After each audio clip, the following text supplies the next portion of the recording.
Welcome to the Success Times Happiness podcast, a platform dedicated to engaging discussions with inspiring individuals aimed at nurturing personal development. I'm Richard Thompson, your host, a father, entrepreneur, world champion Ultraman, and passionate about all things high performance.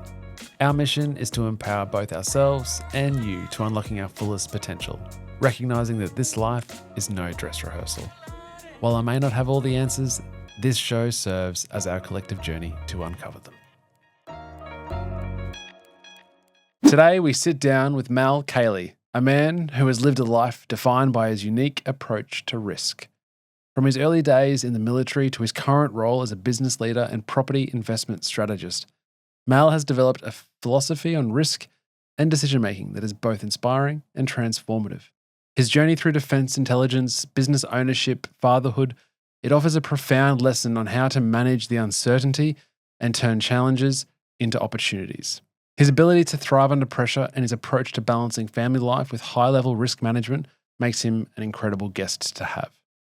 Expect to learn how Mal's military background shaped his approach to risk in both business and life, the key lessons he learned about leadership and decision-making under pressure, and so much more. All right, let's get into it. Mal Cayley, thank you so much for coming onto the show. My pleasure. Your story is particularly interesting, and I'm so intrigued to learn more about how you deal with risk, how that has evolved and how that sits with you both as a ex-military, now into business, predominantly dealing with risk with clients, but also as a parent. How can you explain your tolerance and your approach to risk as you have grown as a human? I think there's lots of parts that form our risk response. Inherently, people want to avoid risk. And one of the great things the military teaches is as you embrace risk, as you understand what it is, then you know how best to respond. And there's certain ways of training, but it gives you a different approach to what is real risk, what is perceived. So the short version is, I say all the time, all risk comes from a lack of knowledge. But there's more to it than that. I mean, that really relates to military and business, sometimes kids, raising teenagers.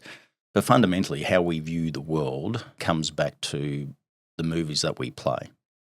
So a lot of risk response isn't real risk. So if you're talking in business terms, what's commercial risk, what's could happen, what's likely to happen, what are the measures you can take around that?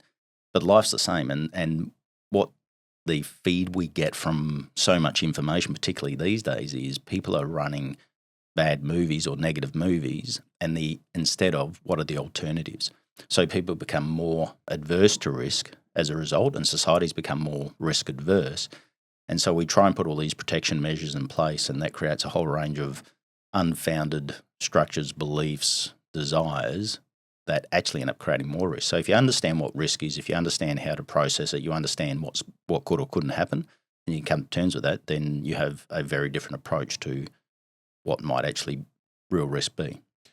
Do you think that being exposed to certain levels of risk at a heightened level in different aspects of your life helps to be able to manage the same level of risk in other areas of life? Or do you think they're specific to that type of vocation or the work? So you're able to manage, let's say, a really high tolerance of risk at work as an intelligence captain because you've been exposed to that level of risk. Are you a more risk taker in other areas of life because of that exposure?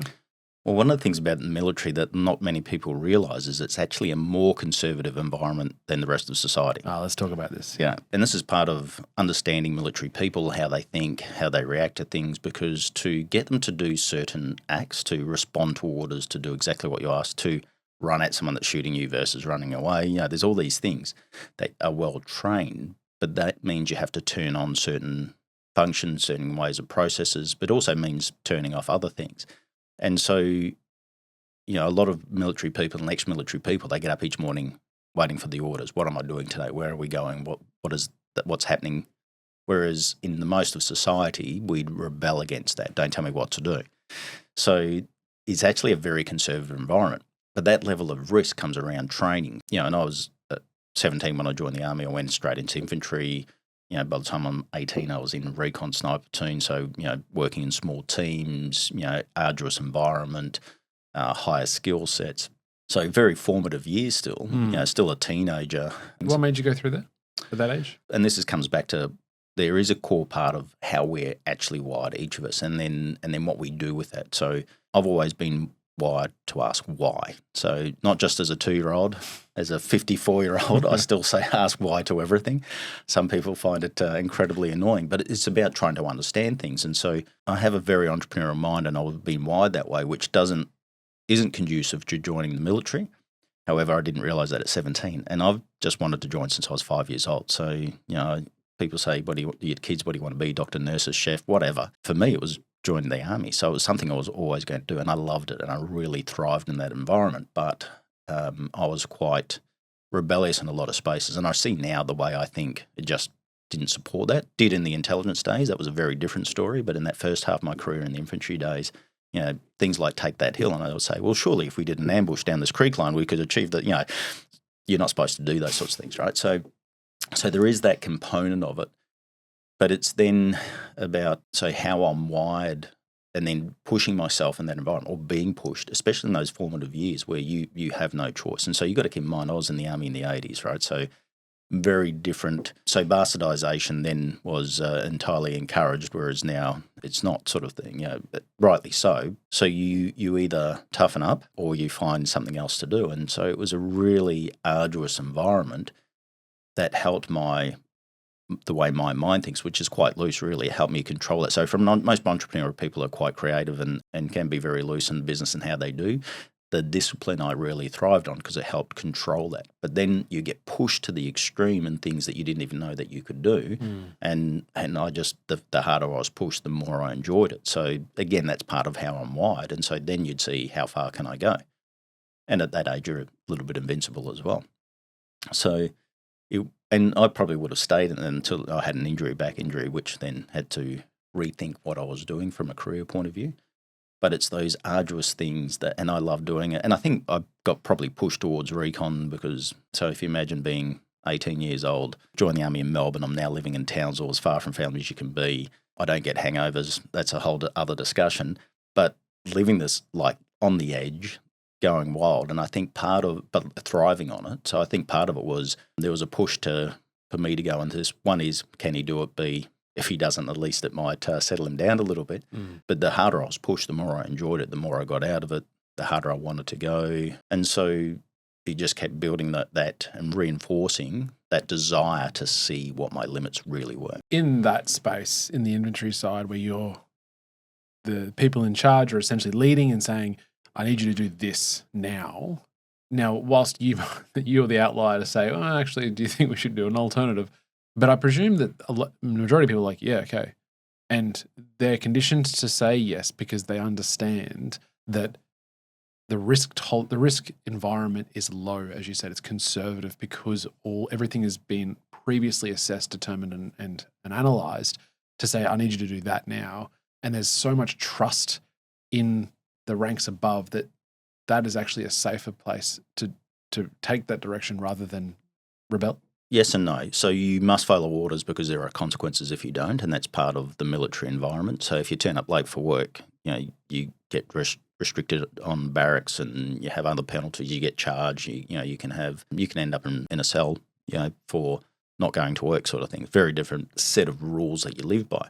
But part of it is that you have to conform. There's certain things that you have to do, but some of the greatest lessons I learned in leadership were from leaders who I would never do the things that they did. But you have to because they're the leaders. And so I have a healthy disregard for a lot of long-term military leaders. There's always been some great ones. They're always very good people, but there's a lot of leadership that rises because there isn't another place for them, if you like. So you have to learn to work around some of those people, and you have to conform because if you don't, then there are other consequences. It's not about because you absolutely trust the system, and it can be quite the opposite. You can have entire distrust, but you trust the people around you. So there's been plenty of circumstances, and that's part of the risk thing is when you're in an environment where you know everyone's going to respond in a certain way, even if you've never worked with them before, but you've got that level of training and expectation, but particularly in an environment like that where it's a small group, you work together intimately, you're so well trained that there's a trust in that, not necessarily what you're doing, the high commander's orders, exactly or even what the mission is. You don't even know what that is half the time, the higher mission. You might know the specifics, but, sometimes you're doing things without a clear aim or outcome. And then talk to me about the move from being an infantry soldier into intelligence. Partly because I was looking for a new career, a couple of herniated discs, couldn't necessarily continue the infantry career any further. And I was doing a course and just met a couple of people who were in intelligence corps, didn't really know much about it or what intelligence did. So in an infantry battalion, you have an intelligence section, and it's really that's part of what recon is collecting some of that information. So a little bit of insight and saw a whole other world that interests me because, again, it's about understanding how do things work, why do people do certain things. And so I found myself going through that recruitment process, and then once I got there, I went, why did I do this to start with? You couldn't in those days. You couldn't go direct entry anyway. You needed some other experience. But I had a really very good grounding for then in that space, and then with just the fact that I think differently, again, thrived in the environment, really enjoyed what I was doing, and I was exposed to a whole range of different opportunities. What did it look like? Again, very different. So my first posting, which was in Canberra, I was involved in. There was a counterintelligence operation, the first one that the intelligence corps had been involved in for a long time against the Law Regiment of Australian Guardians. So Google that one. That's an interesting story, but some ex-military people starting militia group. The Indonesian hordes were coming over the top end. They were going to protect us. We couldn't trust ASIO or the police or anyone else. So that kind of mindset. And so that was really insightful into a whole range of... That's you going undercover? No. So we were running... So I was working from the Directorate of Security Army then. So we were running the counterintelligence side of an operation combined with federal and state police forces and ASIO. Got it. But we were providing the Army intelligence support to them. Mm-hmm. And that led to a whole range of roles. So you do everything from... checking classified documents in that role through to later on I was a counterintelligence specialist. And so that involves a whole range of different skills, including training. And back in those days before digital cameras, where you've got cameras hidden in briefcases, developing film and, covert radios that weren't very covert. They were giant. But anyway. What's that big antenna coming out of your head? Yeah, pretty much. So, so there was a bit of that kind of aspect. And then that rolled into, towards the end of my career, there's a couple of deployments overseas, but also we'd do, I was only catching up with a friend the other day and we're talking about, some of these raids that we would do with federal police, state police, ASIO involvement across a whole range of different things. So we're running where there was involvement with the military, like bikie gangs trying to get hold of our weapons and people who saw themselves as a militia type group and that had some connection with Army or trying to get something from Army or trying to recruit Army personnel or defence personnel, then we'd be involved in the operations concurrently. And plus we'd always do parallel planning for counter-terrorist operations. So we'd do a lot of exercises with police. So there's a very broad coverage of the things that we were doing. How is your ability to cope with pressure?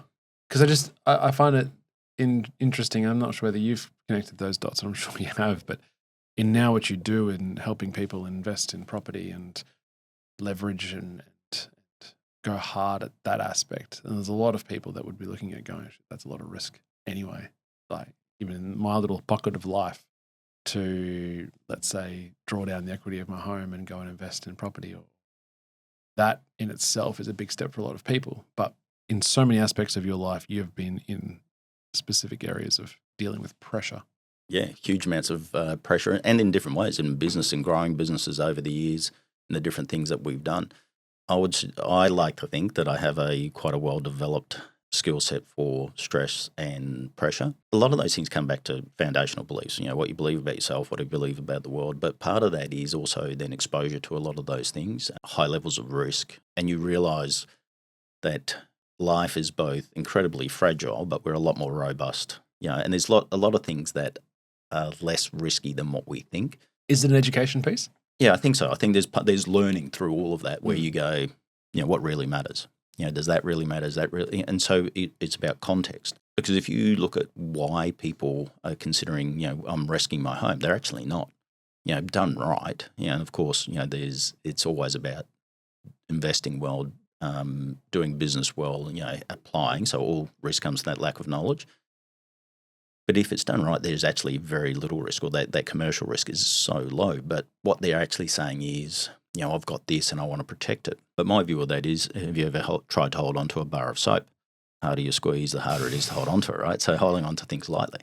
But it's about why, and then what happens. And again, through business and through some very challenging times in business where you're really on the edge of things, to then come back from that and create success. And that's the same in relationships, things I've done in the military, just a lot of experience around what is the limit? Can you push through the limit? Yeah, you can. Okay, so was that limit real? And they're the things is we place boundaries around ourselves that if you think about even a being on a tennis ball court that's also marked out for a pickleball, right? So you've got you're in this arena, but people don't see the arena, they see the court. And there's so much more to it. You've got all the grandstands, you've got all the food and beverage outlets, you've got all the ticketing, you've got this whole thing, and then there's all the outside of that as well. But what they focus on is the court, and really they don't focus on the court, especially if they're playing pickleball. They're focusing on part of the court. So, and this is kind of my observation of what people do in life is they actually can't see the broader because they're so focused on protecting what they have, is they're actually missing out on so much more. And then it becomes about what's it about? Is it about money? Is it about lifestyle? Is it about, what are the things that are really important? And people often mistake money as being a goal. Money's just a tool to give you the outcome. The more that you pursue money over other things, the less chance you have of achieving it. And so my other observation around risk is we attract what we fear. Because if you don't want to think about elephants, then don't think about elephants. But by you keep talking about elephants, it's the only thing that you can think of. Yeah. Right? Yeah. And so we tend to focus on that which we fear instead of that which we are desiring and that which we want to achieve. And so because you focus on it, that's where your energy goes. And that's where the outcome, people tend to create that outcome. I love all of that. Goodness. That's a great answer. Having a plan B, does that help in that scenario? Knowing when you're going into something that's risky or there's pressure and there is an element of education, which I really want to dig into even more, but is this understanding of, well, what's the worst that can happen here and work backwards from there? I know that Tim Ferriss, author of 4 Hour Workweek, talks about when you're looking for a lifestyle change or any sort of change in your life, one exercise is to understand, well, if this doesn't work out, if this goes to absolute shit, where am I? Will I be okay? And educate yourself and see yourself in that position to be able to then go, okay, that's probably manageable. So then anything above that is a bonus. So let me ask a question. It's part of my response. First part of that is there are things that go south in life. But for the vast majority of things that have been rough or pressure points or really hard at the time, I would suggest that you're here today and everyone who's listening is there, where they are today, and things have worked out.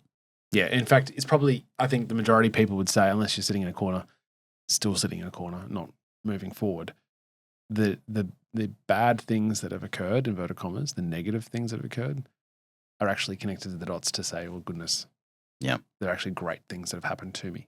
Yeah. Now, that's the same bit, though. This is getting to human psyche because in that analogy, you go, okay, cool, I can trust that whatever's going to happen is going to be for the positive, whatever that's going to be. And that shouldn't get in the way of decision making, right? Because of the past history of what I've been able to get through and accomplish despite the fact of the setbacks. But also, like, you look at the property market or the share market in terms of investment, and you go, oh, property doubles every 12 years, has done since the beginning of property, or the stock market increases by 7%, 8% every single year, drawn out over a number of period of time. But yet still people are so reluctant to forecast that in the future because they don't know. Yeah, because it comes from a lack of knowledge. But also macro is a very dangerous thing, right? So talking about the Australian property market. So let me just do little bit of myth busting before I finish that point. First one is, have the Sydney and Brisbane property markets ever performed the same? Never. So on the Sunshine Coast, does Maroochydore and Nambour perform the same? So therefore there's no Sunshine Coast property market, right? So it's about understanding the micro and the specifics, and it's understanding all the factors that drive that and then looking for opportunity. Because it's not about investing in shares. It's not about investing in property. It's actually about the strategy and then how you apply that strategy to your personal circumstances and then understanding the specifics of what you're investing in and why.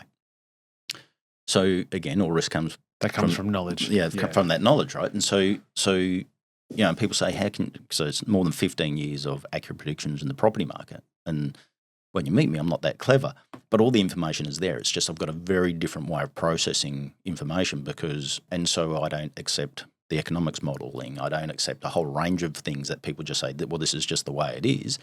And when I break some of those things down and explain it in detail, people go, wow, why do everyone support it? And then you can explain those things.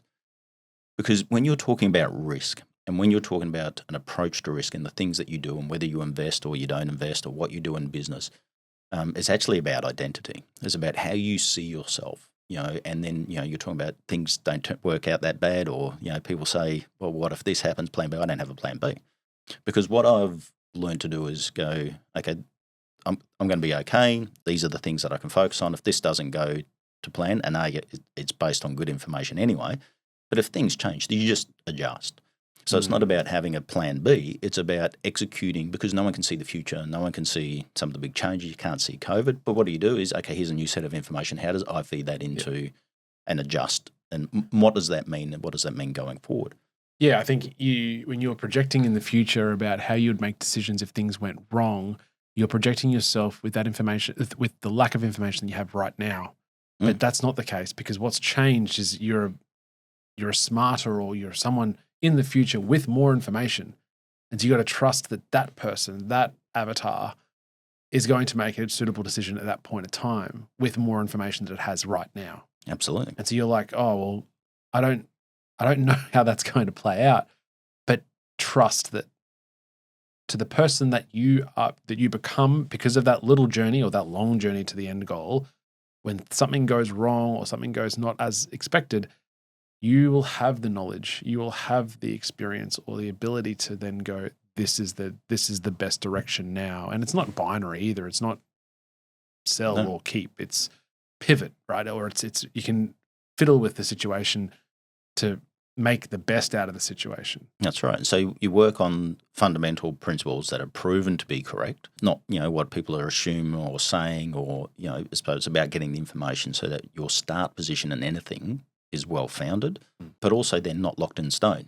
It's like people talk about writing a business plan going into business. Well, a business plan is a dynamic document. It doesn't get written and put on the shelf. It's something that is constantly evolving as a result of the things that are happening. And so in a military context, there's the two lessons from me there is one is no battle plan survives contact with the enemy, right? Unless it's an ambush. So things change immediately, but you've got resources to then look at, okay, we're going to do this. If this happens, we do these things.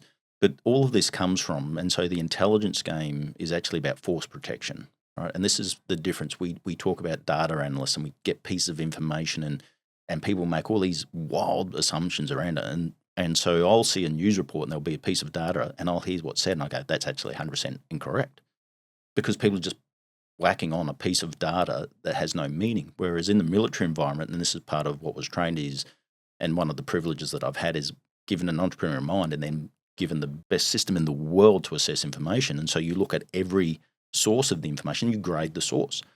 No bank has been right on the property market for a prediction longer than 6 months ever in history. So particularly longer than 12 months. So if you're using a bank as a source of what they're saying about the property market, well, they're 100% wrong 100% of the time. So so why? But ANZ Bank said this today, so everyone jumps on the headline, right? So, but then it's also the actual information itself, the actual data. And the first test, which often blows my mind, is it logical in and of itself? And there's so many times people get a piece of data and they start talking about it. I'm like, but it doesn't even make sense. How can you do anything with that? And so it's about comparing sources, comparing data, and then about how you form a picture. And this is why I talk about market intelligence, but it's actually a life approach to things is the difference between data analysis is people have a model, right? And you've got this, in military terms, a doctrinal template. And so just for example, we use all doctrinal templates essentially look backwards and then make some assumptions going forward. If you did that in a military context, you'd be trying to fight the Taliban using exactly the same doctrinal template that the Iraqi National Guard would. The things that are going on in the Middle East, you can't just apply that everywhere. It just doesn't work. Yeah. And yet when it comes to economics and markets and things, we've got this one model and everything gets jammed into it. And then we wonder why it's always wrong and doesn't come quite true. It's always never going to be as bad as they say. It's always better than it is because it's naturally conservative. And so what I do is that in that information modeling, we take and turn it into intelligence, because intelligence says, here's all the options. Here's what's most likely to happen. Here's the worst case. There's the most dangerous course of action. And then you go, okay, so if this is, and sometimes the worst case is also the most likely, it's just what the information presents, but then you watch for the indicators and then you adjust and move on those indicators. And so, like when in 2013, when a airline magazine published an article that said there'll be a housing crisis on the Sunshine Coast within 10 years, people said, you're trying to manipulate them, you're trying to sell them. I'm like, it's just what the data says, because no one was saying it. No one anyway. I'm so thankful that report got published, because now because here's the data. Here's why I said that. Here's what the evidence was back then. Here's what I'm saying now. Because it is possible to look at all the assumptions and be well informed and say, this is what's happening. And then when the indicators come and say something different, then you're able to pivot. But what happens oftentimes is by the time in life we've heard about something that's changed, we're already past that mark and we weren't prepared for it. We weren't ready for it. It's too late. Yeah. We're in denial. And so it doesn't have to be a bad or a scary thing. It's just about what potentially here, where are we going with this? What would I do if this happens? So it's not about a plan B. It's about how do we get to plan A with a new set of information. Yeah, that's interesting. And then in terms of military, but also personal or business, if no battle plan survives what did you say? The no battle plan survives the contact with the enemy. Yeah. And that's inevitable. But obviously you've got some long-term horizon strat plan to win the war in that analogy. Is it necessary to have a medium-term bit between what we're doing in the short term, and that is the battle, versus how the strategic plan of winning the whole thing or life goals or whatever the situation is? Given that there are so many variables that we don't know, given that we're going to be up against all changing elements where we have to pivot, we have to move and assess accordingly, is it worth our while to determine we know where we are now, and I'm now looking at this not military but more business or personal wealth creation, let's say, where I am now versus and where I would like to be over X period of time, is it worthwhile putting a plan to get there? Or is that just that a document that's going to be continually edited? Well, when we're working with a developer on a development side, or whether we're working with an individual to build their own property portfolio, what we start with is them. So, banks look at capital, cash flow, and character. So, can you afford this loan? Can you service this loan? And are you a good, trustworthy person? Whereas what we look at is capital, cash flow, and mindset. But not capital from can they get a loan? That's part of it. But also, where are you at? How did you get here? What's your cash flow like? Why? Because that tells me about you. Oh, you've got a couple of young kids, so you need to protect your cash flow. Your personal P&L, essentially. Yeah. But it's more around who is the person.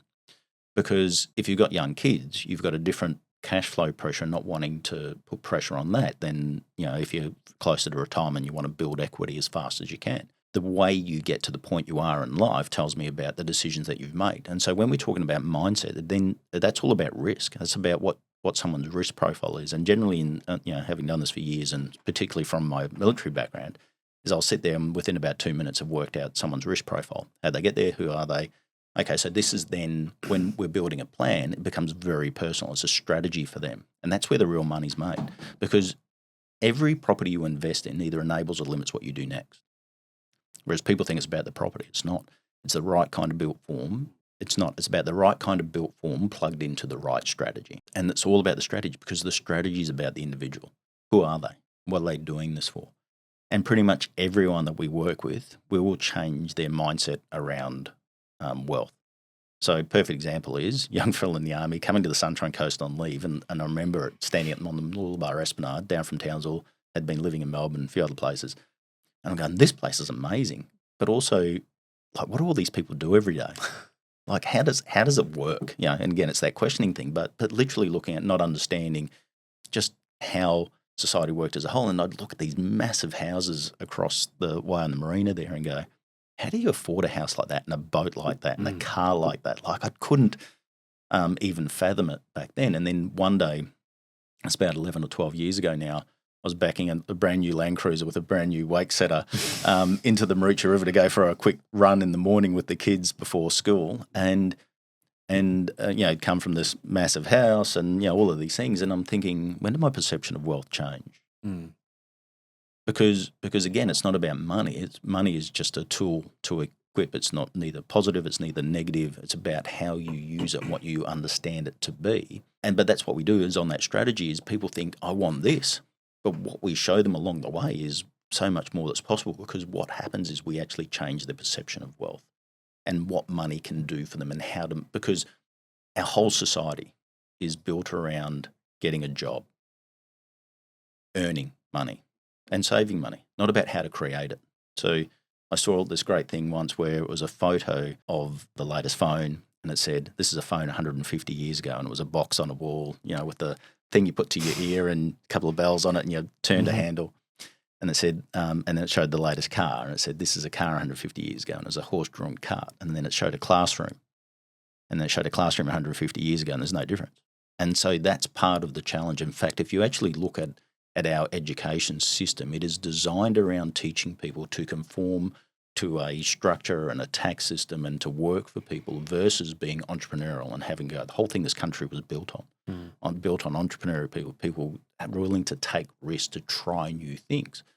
And so the way government is, and you can't legalize morality, and so there's the way we're trying to control the way people think in so many ways has undermined our capacity to do more, and by taking risk, because risk is being seen as this thing that the whole world is full of risk and you've got to control things. But control actually is the need to control comes from fear, comes from a sense of identity, comes from what you perceive risk to be. And so people have said lots to me times over the years about how they talk like courageous and terms like that, which I don't like, because it's not courageous when you don't do it out of fear. If you do something in response to fear, that is brave, that is courageous. But when you're doing something because you just don't believe that that's the case, it might be a little bit stupid, but it comes from an informed position. So it's not a response to fear. It's not, I've got to do this, which a lot of people do, is they will, I don't have enough money for retirement, I must invest in property. And then they make all the wrong decisions because they're responding out of fear. They're not getting the right information. So it all comes back to understanding what we're fed and then how we process that, because 97% of people don't retire with true independent wealth. Therefore, more than 90% of the conversations you have at a barbecue, at the pub, at school, at universities, in meetings, are wrong. How does lifestyle affect the people seeing you in the sense of wanting to achieve X in the future in terms of their financial position, but then incrementally and maybe not see it on a day-to-day basis, but their lifestyle is improving because of their choices? A really great example of that is, and going back to the Defence Force, there's a couple who are in Defence Force and came to us, and now they're actually moving to the Sunshine Coast. They're both leaving Defence and, have done some cool things in between, but young family. But what we've helped them to do is totally transform their lifestyle and their future choices. They were just looking to provide a bit of security. Another couple that we helped came to us again in that panic at 55. And I remember 12 years later sitting in a room and explaining to the couple, saying, look, now we're in the sell down phase. Do you understand, remember what it was like when you first came in? So I took them back to that point, the emotion, the fear, and said, do you understand why we're not selling this property? And said, no, not really. I said, because you've got more money than you can spend now. That asset is still growing in value. It's still, has a rental income. They might even move into it at some point. But the point is, it wasn't sold because they didn't need to. So their whole world was changed. So, where they thought that they weren't going to be able to retire, and so it changes over time, but it's not an immediate thing. It is, and for some people, there is a bit of pride. I've done this, and how good is that? I bought this one property, I've already got $100,000 of equity, and so there is a bit of that. But when they actually can see those things, my retirement is better than I thought it was going to be. My family choices, the lifestyle I'm able to live now is different as a result. Yeah, that does come over time. And then it changes also. They'll do more because they realize that they can, and it's not as scary. And so sometimes it's about giving people time to work through the process. And that's part of what I look at. Sometimes it's not about helping people buy as much as they can. It's helping them do something. Because once they do something and they realize it's not as scary, they can then do more. Okay. So then so I'm probably an interesting case study. I think maybe 5 years ago, I was risk adverse. I would very much classify myself as that. Circumstances change, and then you go, okay, actually, I need to really take on and embrace that level of risk. And I'm particularly about this business. I've never signed a lease in my life, never got into that much debt before, have staff and the whole thing, right? Insurances, but I've learnt to really live with that. And a lot of that aspect was the curiosity of putting a light on what I didn't know. So I looked at something like this as someone who didn't know anything about how to start a bricks and mortar law firm, and go, okay, let's put a light, let's I think it's almost like scary because it's in the dark. And then as soon as you turn the light on, it's just a bedroom, there's no boogeyman. But as soon as you put the light on and you see what are the variables, what are the things that could go wrong, and how do I mitigate that? How do I control that? And then also a really interesting piece for me was to surround myself with people who are very successful in business, and they normalized a lot of the things that I was coming up against, going, oh, I'm not sure whether I can handle that. Do you know what I mean? And so that was a really important step, because if you hang around people who are really anti-risk or really conservative with what they do in their life, you're not going to be inspired. You're not going to be able to see the forest from the trees in terms of what could the upside be. What could that look like in terms of your future self and the growth that you can have? And as soon as I was able to be curious enough to turn the light on and go, oh, how could this play out? Signing a lease isn't that big a deal. That number is a big number, but relative to everything else, that's not too bad. But I fear that but for my external sources that not forced me, but certainly encouraged me to pull my finger out and take a bloody risk, that I wouldn't have. And so what is the stepping stone? What is the piece where people listening and going, yeah, that's great, Mal, but that's not for me. I'm not a risk taker. I'm not someone who wants to go down that path, but there is that tension between, I do want something more from my life. I do want to create that financial stability, or that maybe it's not even finance, maybe it's growth, personal growth, and I don't want to step out of what's comfortable. Can you inspire those people? Can you, or is it something that everyone's got to find at that relevant time? I think there's two parts to the response to that. The first one is to, when someone says whether they're going to do something or not do it, just say why. Right? So anyone who knows me at a barbecue will either lean in close to see what happens next or run away when I say, why do you say that? Because I've just picked up on something that I'm going to drill into. And so in your case, let me just ask this one question. Why did you decide to do your own firm? Go ahead with your own firm versus going to work for someone else? What was the key thing in you, not necessarily what other people said? I didn't want to die not knowing how to do it. Cool. So, I didn't want to die not doing it. Yeah. So, but that's part of it, right? Is because within us, we know there are certain things that we can do that we'd want to do, and everyone's got that. And it's just been about my 2 rules for business, my 2 rules for life. First rule is don't fool yourself. And the second rule is you're the easiest person to fool. Because if all risk comes from a lack of knowledge, what we do is we talk ourselves in or out of things. So when people say, that's not for me, that's okay for you, but that's not for me, what they're actually doing is talking themselves out of it. And it's only not for them because they're too afraid. Because we all can see ourselves doing better. We all think we can do more. And if we can't, if it's a genuine belief, then generally that's something that's been trained or built into people. Because if you watch kids, and so this is a good test as a parent, right? Your kid climbs on top of the fence. Do you say, be careful and encourage risk? Or you say, that's awesome, you've done great? You see where I'm going? Mm. And so 99.9% of the time we're saying be careful or don't do that, right? And so we teach our kids risk and fear. And fear is paralyzing. So if you encourage your kids, if you empower them, then they'll think differently. But then they've got all of societies essentially doing the same thing. And if you read through the media, and because the media is designed to sell advertising, so we're all at fault for what we're getting in the media because we need to get the highest. They need to get the highest click-throughs, get the highest advertising rates, get the biggest coverage, and we love the blood and the water stories over the good stories.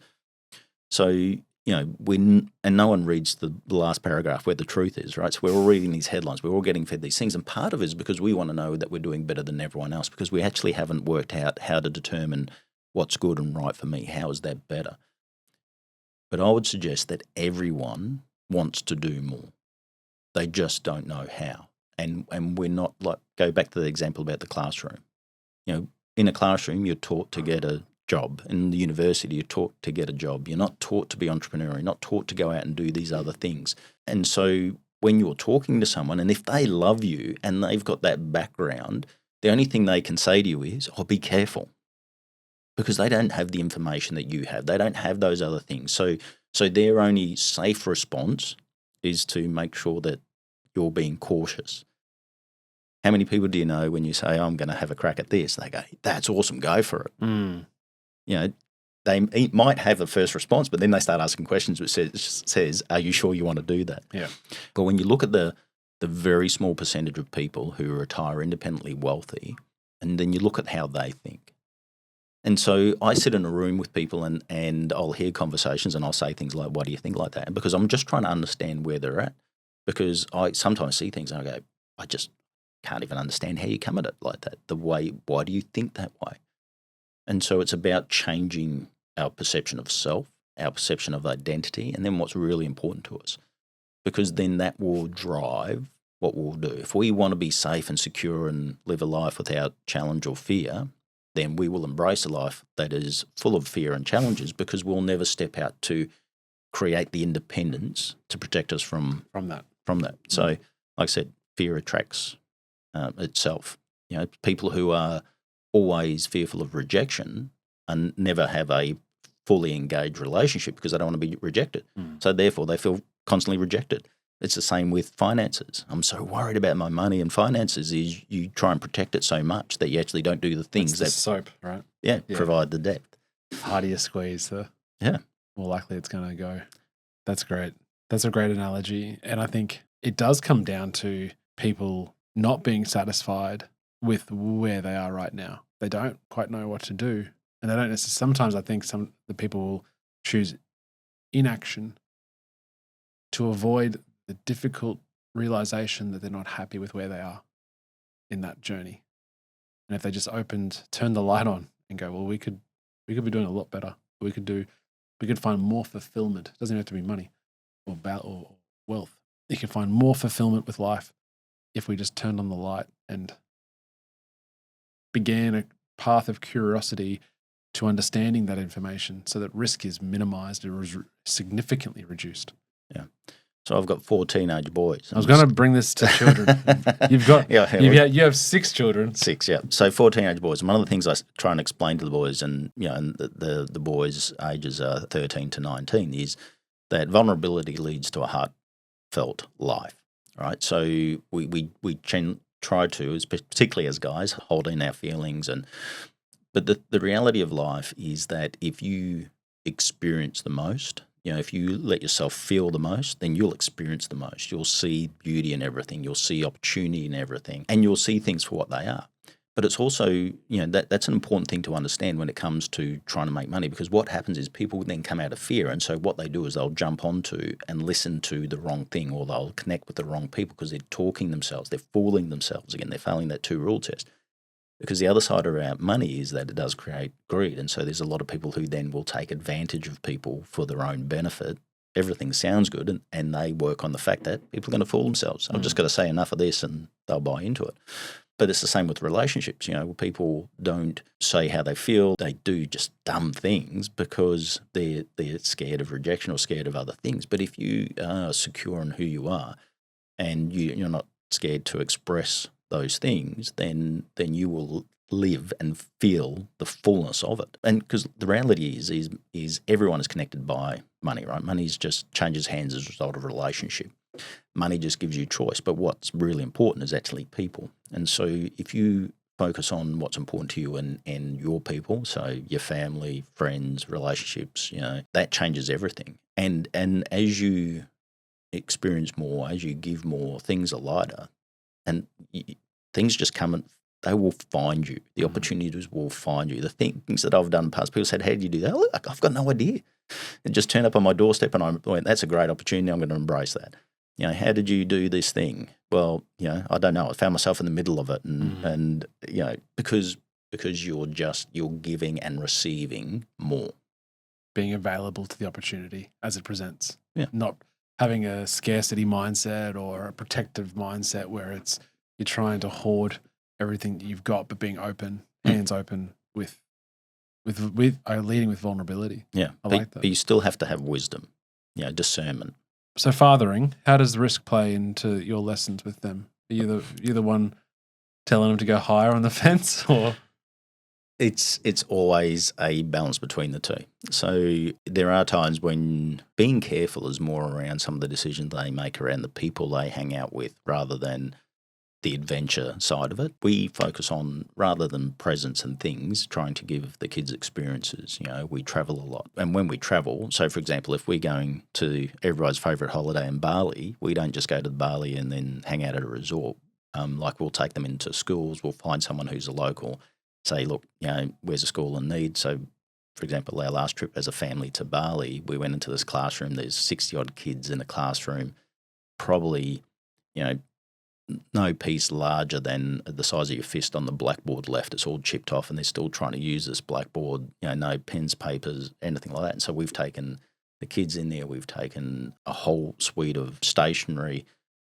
The school erupted, and my kids some of them were just speechless, and so to see and understand, what life's really like and about, and that it's about people, it's not about those things, is more important than other things. Or, so we focus on the insidious nature of tech, and how it's a poison. It's a great tool, but used in the right ways. But then it's about throwing them down a mountain, snowboarding, throwing them off behind a boat. The two oldest boys' birthday present, threw them both out of a plane. So things to create experience, because a part of that is about breaking away from these things are scary, to understanding that about having a go and about focusing on people, focusing on others. Where are you placed in this trying to create a better life for them and for their family, both financially and circumstance, and then better than what we had it, let's say, right? And if you've got the opportunity to, I guess it's this dynamic between the silver spoon with the kids and say, look, we'll pay for everything, just don't want you to have the challenges that I had as a kid, let's say, versus no, you deal with it as hard as I can deal with it when I was at your age. And obviously, probably there's a healthy somewhere in the middle, but what's your view? We're not paying for uni. Kids have got HECS debts. So my daughter's trying to save to study for 6 months in New York next year. So she's got to have 30 grand in the bank to do that. So we haven't given her that money. Now, hopefully she's already applied and got that before she hears this. But the reality is we'd underwrite it. We'd do it to give her that kind of experience. But we're not forking out the money. We don't buy cars for the kids. One of the kids, we helped him buy a car, but he's paying us back. Yeah, sure. So, and we talked to him a lot about credit cards and debt. And so we, not going into the wrong kind of debt, not using us as a credit card, understanding the importance of money and money management. And, they're all different, right? So some are better at it than others. My 5-year-old might have said to my 19-year-old this morning, my daughter, saying, "Oh, you don't have much money. Would you like some of mine?" So fantastic. Didn't even have to step in on that one. The lessons are right there. But it's about understanding that, again, it's not about money. It's about understanding how you earn it, but about making it and then what you do with it. And so they're all focused on jobs. So obviously, my youngest daughter's 5. So she's not working, but like even my 13-year-old is, he's 14 in January, but he is out applying for jobs now, and so they understand the importance of creating money, creating cash flow to use to be able to do other things. And so, my 15-year-old, we keep talking around now, because how much do I need to save for a car? Well, what kind of car do you want? What does that look like? What's, the right kind of car versus, buying the best car first. And but also buying it outright, not going into debt, for the wrong kind of asset. My 20-year-old daughter has an investment property in Aura, so now we gave her some money to help her get into that, but that cash was in the bank account on completion, if you know what I mean. So it wasn't, and we didn't do anything different for her though what we do for any of our clients. So it's about learning that lesson, learning about the cash management. We've got an asset. So her and her boyfriend, they bought this property, they're paying it down. Yep.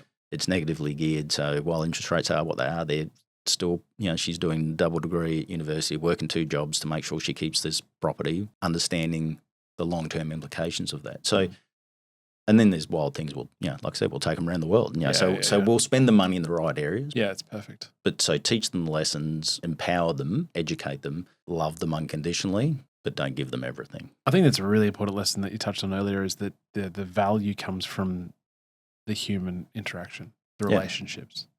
And if you can instill that onto a teenager in terms of not just your salary, or it's not just your GP, or, what the P&L looks like. It's actually whether you're an employee or you're running your own show, but it's all about focusing on double down, triple down on 10 times down on the relationship piece.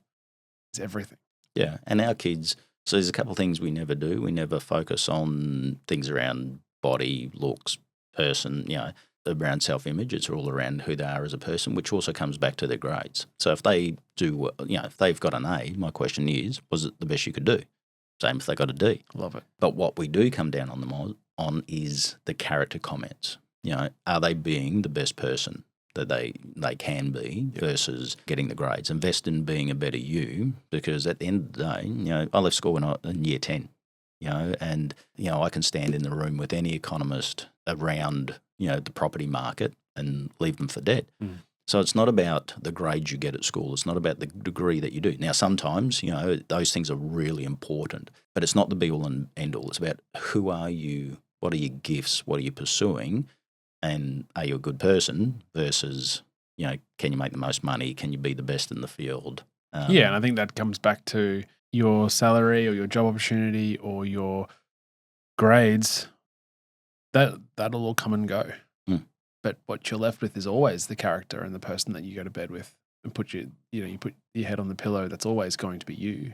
And so I love that. And I love being able to, the idea of investing in that for them, or they invested it themselves, and developing that as an adolescent. My eldest is only 10.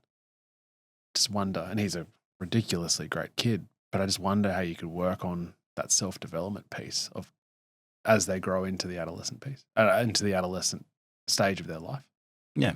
And it's a very hard journey, equipping and empowering, and also letting go. And like I said, they're all different. 6 kids, 6 very, very different people, all with their own strengths, but the way they approach life is different from all of them. And you can see the right choices they're making, you can see the wrong ones, and you can forcefully guide them as they're younger, but you've got to guide them more gently as they get older. Last question, I guess, on this parenting piece. How have you developed yourself to be able to give the energy to your kids, given they are so varying in age and their needs from dad are so different? Well, that's not a question for me to respond to alone. My wife is an exceptional human, incredibly capable, highly intelligent, entrepreneurial. She leaves me for dead, right? So we're an awesome team, and that's really important when you're parenting. She's a mother of 1, the other 5 have another mother, and so that creates its own challenges. So but having a team, having someone to work through, chat those things through, because there are things that present that you couldn't have prepared yourself for. But it's just about being consistent. The first one is you love the kids unconditionally. The second one is that parenting is hard. And so if you want bad outcomes long term, make bad choices now. Make the easy ones. The easiest choice, or making no choice, is still a choice, and that will undermine who they will be. So being prepared to do the work and to give. And a lot of people talk about work-life balance and all these things. I've never believed in that. You're one person, but being a whole person is sometimes you lean into different things. And so, you lean into your marriage, sometimes you lean into one particular kid, sometimes you lean into family, you lean into work. But understanding that part of who you are is the aggregate of all of those. And then that allows you then to sit. So when I'm talking with the kids and giving lessons, I say, let me explain to you this thing that happened in business. Because I'm not talking about business, I'm talking about relationship and about choices. And so it's a constant investment into making the choice to be present. I agree with you. I think a substantial shift for me, and something that, I think sometimes people might take it for granted, but to be able to have someone next to you, to be able to talk about, shit, this is hard. Yeah. Or, I don't know what to do here. Or, man, one of them has driven me to the wall, and I don't have an answer. To be able to have that conversation at night or the next morning and that team approach to it is really, really special.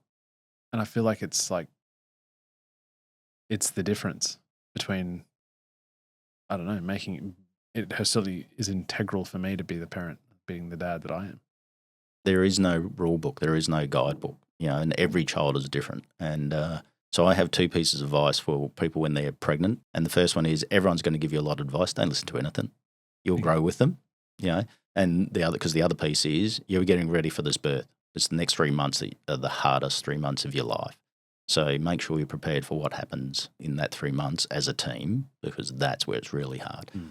But everything that comes after that, you grow with your kids and you learn from those mistakes. And sometimes you get it wrong and sometimes you don't have the energy. But again, we talked earlier, it all seems to work out. Because if you love those kids unconditionally, they will always know that what you're trying to do, providing you're applying the effort, you're not taking the easy option. Yeah.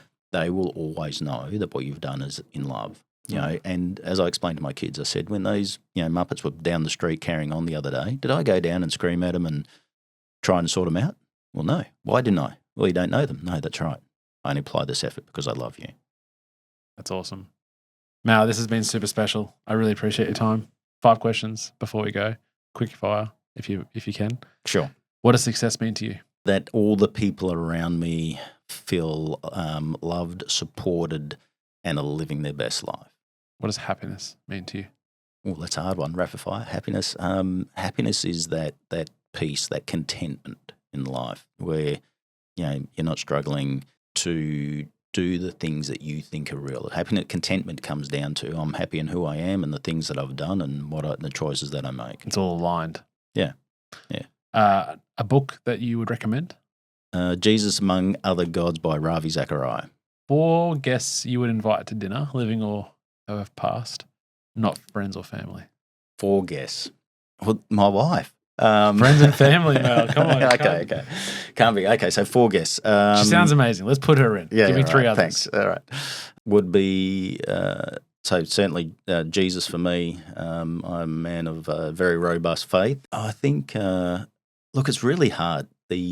I've read a lot and I take a lot from a lot of areas, but really that is the core of who I am. I was 28 years old when I came to a position of faith trying to prove other people wrong because I wasn't very arrogant. And I've read a lot of books, a lot of self-help books, a lot of business books, and there is actually nothing that comes close to that one book. And so for me, it's not about individual people's. It's not about things that I can learn, that I'm really hungering to learn from people.